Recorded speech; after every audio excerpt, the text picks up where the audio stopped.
Good morning. In a previous video, as we have discussed about medieval literature of India, during the medieval period, Hindi language were flourished and the literature in Hindi language also developed. In Bengali, the Ramayana by Kirtivasa, and the hundreds of lyricals and the lyrics by the famous poet Chandidas were written under the patronage of the rulers. So, along with the Hindi, Bengali was developed. Even during those days, the Narsi Mehta has written, Narsi Mehta wrote a devotional songs in the Gujarati, Namdev and Saint Eknath. They have given their work in the Marathi language. In the Kashmir, under the Zainulabdin, under whose patronage many Sanskrit works like Mahabharata and Rajtarangini was translated into the Persian language. Now it's about the Vijayanagar Empire. As we all know, the ruler of the Vijayanagar Empire was the Krishna Devrai. He was also a very prolific. He was a very prolific poet of the Telugu literature, and he wrote in Telugu as well as Sanskrit, and his work is the Amukta Malyad. Then after, let's we discuss about the Mughal period. Babur, the first Mughal emperor and the pioneer of the Turkish poetry, he wrote a valuable autobiography called as तुजुकी Babar. उन्होंने Turkish language में लिखा अपना खुद का आत्मकथा जिसका नाम था Tuzuki Babur. Later on it was translated in the Persian language entitled as a Baburnama. Next, that is the Gulbadan Begum, a sister of emperor Humayun. Humayun was a son of Babur. Babur का लड़का हुमायूं, हुमायूं की sister Gulbadan Begum. He wrote a book on the autobiography of Humayun named as a Humayunama. Jahangir wrote his own book in the Turkish language, Tuzuki-e Jahangiri, and Aurangzeb was also the prolific writer, and the last Mughal emperor Bahadur Shah Zafar was also the notable Urdu poet. So this is what all about a medieval period. Even during the Akbar time, when the Akbar came to the throne, at that time the Tulsidas and Surdas were two Bhakti saints, and they have given their work in the Hindi language. Even the Doha of the Rahim were also famous at that time. During the period of Akbar, two brothers, Abul Fazl and Abul Faizi, these were the true brothers. They have contributed in the literature. Abul Fazl wrote Aina-e Akbari and Akbarnama. Aina-e Akbari was the detail of Indian customs, manners, religions, philosophy, economical condition, and almost every aspects of the life. That was the Aina-e Akbari, written by the Abul Fazl. A historical work, it perhaps unparalleled. So it tells us the Aina-e Akbari are told about the contemporary world, the Indian condition, the social customs, rituals, the religions, and so on. Now Abul Faizi, he was a great Persian poet, and he translated many Sanskrit work into the Persian. Even the Akbar has made a separate department to convert the Sanskrit literature into the Persian language. For example, Atharva Ved, Ramayana, Mahabharata, Bhagavad Gita, and Panchatantra. These were the Sanskrit form, but they were translated into the Persian. Slowly and gradually the Urdu developed. Urdu is the mixture of Turkish, Persian, Hindi, and Sanskrit somewhere. And in the Urdu language, so many poets like Wali, Mir Dard, Mir Taqi Mir, Nazir Akbarabadi, Abdullah Khan, Ghalib, Iqbal, and other, they have contributed in the Urdu. In the 18th century, the translation of the most of the historical work from the Sanskrit into Urdu began. Muhammad Hussain Azad, he wrote a book Darbar-e-Akbari, which was in the Urdu language.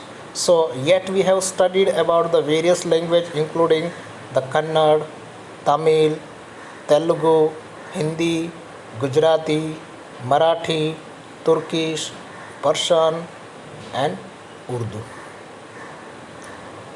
Now it's an ancient university of India.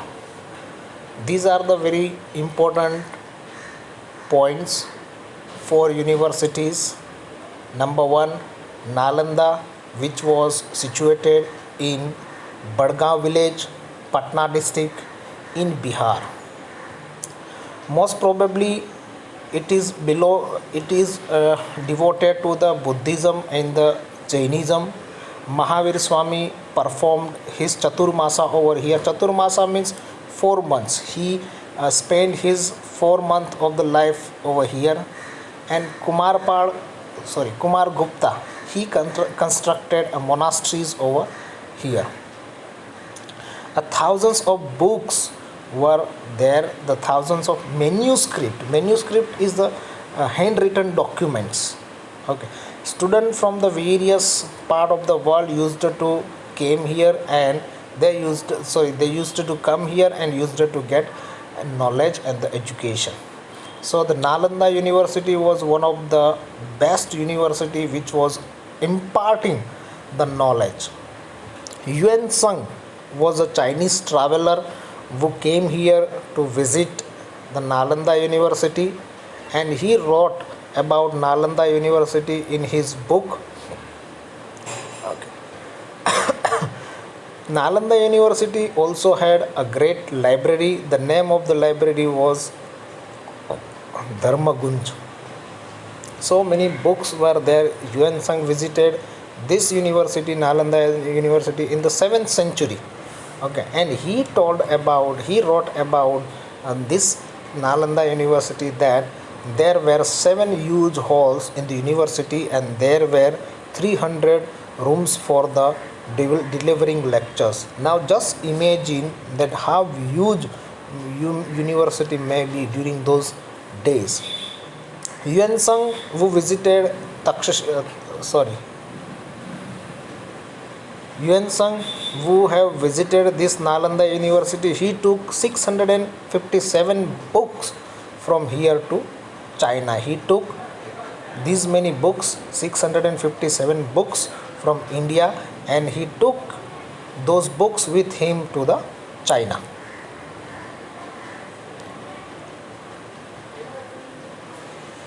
So this is what all important things about Nalanda University.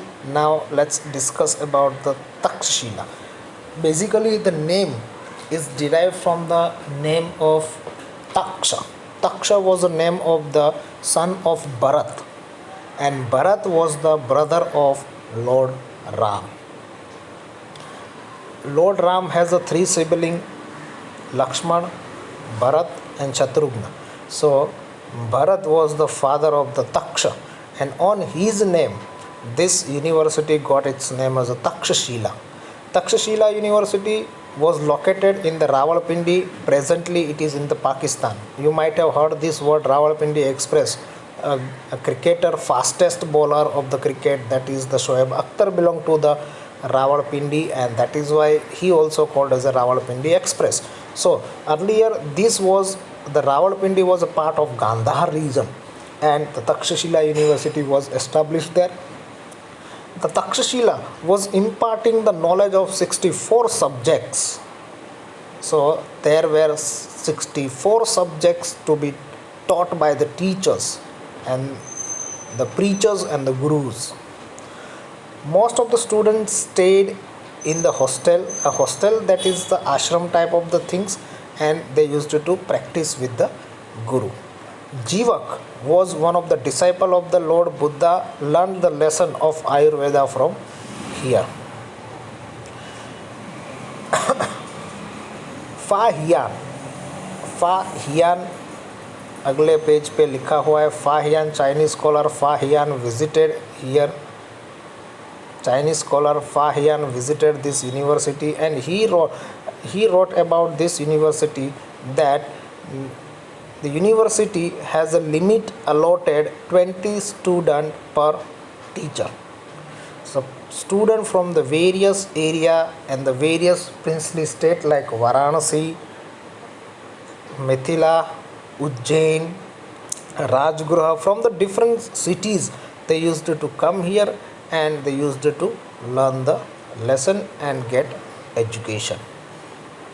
Here the education of Veda, military science, Gaj Vidya, archery, grammar, philosophy, warlore, astronomy, astrology was given.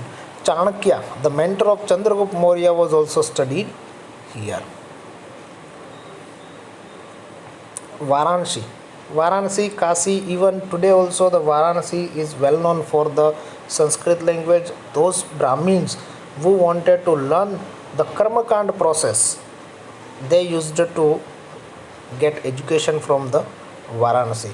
This Varanasi was university, or you can say the center of education. It's begun from the 7th century. The estimation can be made. Okay, the Aryans culture in the Upanishadic period, they used to, as we have already studied about the Veda. Okay, so the knowledge of the Veda was imparting from the Varanasi. In some of the book named as a Vyasa Samhita, and in that Vyasa Samhita it is mentioned that one of the mutt and the ashram of the Vedvyas was located in the Varanasi. Vedvyas was the writer of Mahabharata.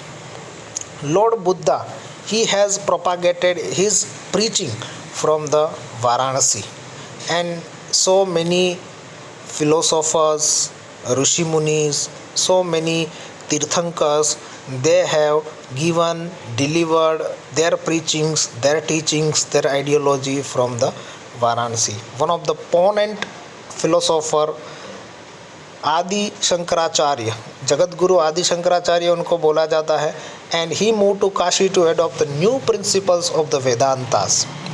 Vallabhacharya ji and Chaitanya Mahaprabhu, the pioneer of the Pushti Marg, attained the prestige for the Vaishnav sect in the Kashi. So here Kashi has importance to learn the old karmakand of the things and the religious ceremony, how to perform the religious ceremony. Even nowadays also Varanasi is recognized, known as one of the Yatra Dham, pilgrimage place, Varanasi.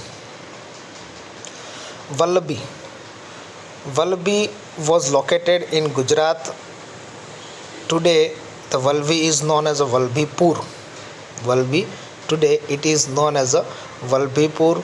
The Vansh dynasty were the rulers, and during the Vansh dynasty this Vallabhi was established, it is to be said. The student from the distance area of the Ganga Yamuna used to come here and studies here. Chinese traveler noted that the Vallabhi competed with the famous education center Nalanda, which was located in the eastern part of the country. Nalanda, as we have studied, that was located in the Bihar. So this Vallabhi was competing with the Nalanda. So this Vallabhi University was located into the western part of the country, while Nalanda was located into the eastern part, northeast part of the country. Though the Maitraka dynasty were not Buddhist, then also they have patronized the university, patronized the education, and they have contributed lots for the development of the university. Here, Himayana is one of the sect of the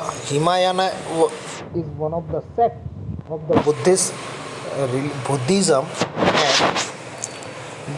and Especially the teaching of the Humayana cult was given from the Vallabhi. Srimati and Gurmati were the leading principles of the Vallabhi.